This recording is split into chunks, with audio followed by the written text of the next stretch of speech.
Chapter 1. Tuesday, 30th of November, 9 p.m. However cold it was outside, it was hot and noisy inside. He had to shout to be heard over the throbbing music. "Come outside!" She squinted at him against the strobe lights. He was in silhouette, slim with craggy angular features, a hooked nose. "I thought you'd gone off." He patted the silver skirt. "Yeah," he leered, "I did for a bit. But I always come back, don't I?" She shrugged. "So are you coming outside for a smoke or not?" The trick was to act nonchalant. She shrugged again. "Don't mind if I do." They wandered away from the noise, past the bouncer who was standing like a sumo wrestler at the door. He walked ahead of her. She caught up with him, wobbling on her skyscraper heels. "Got any smokes?" He held out a pack. "Take a couple, love." She laughed. "Trying to buy me with a couple of fags?"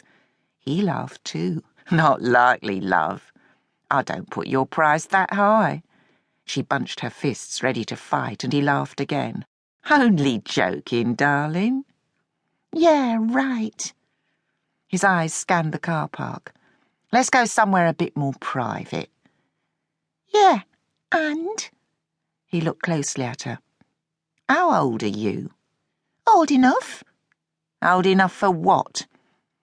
"Anything." "Yeah, like, or not old enough for anything?" He was mocking her. "Come on, love," he seized her. "Who are you kidding? You ain't even old enough to smoke tobacco." His face seemed to tighten up. "Stop playing around with me or I might get upset." His fingers were hurting her. She couldn't say exactly when she became aware of feeling like she was standing in a freezing river, icy water rushing past her. At first, her body warmth, her bravado, the alcohol and her surroundings cocooned her, kept her from realizing. She was having a good time, wasn't she? Wednesday, the 1st of December, 7:30 a.m.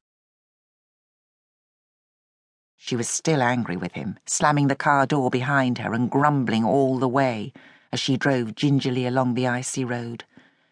"You should have got a taxi in. This is right out of my way. I'll be late for work." A gritter trundled past them, orange light flashing.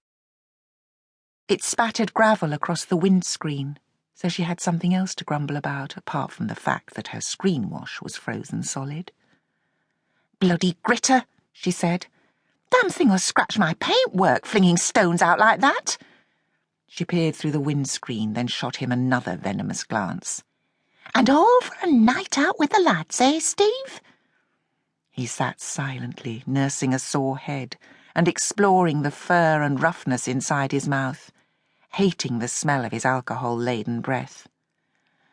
Hangovers, he thought, putting his hand in front of his mouth. They were horrible. But hell, behind the hand, Steve Shan grinned to himself.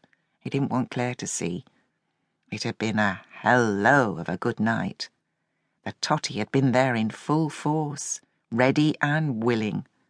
The very best, all lined up for the taking. He recalled one tiny skirt shimmering in front of him.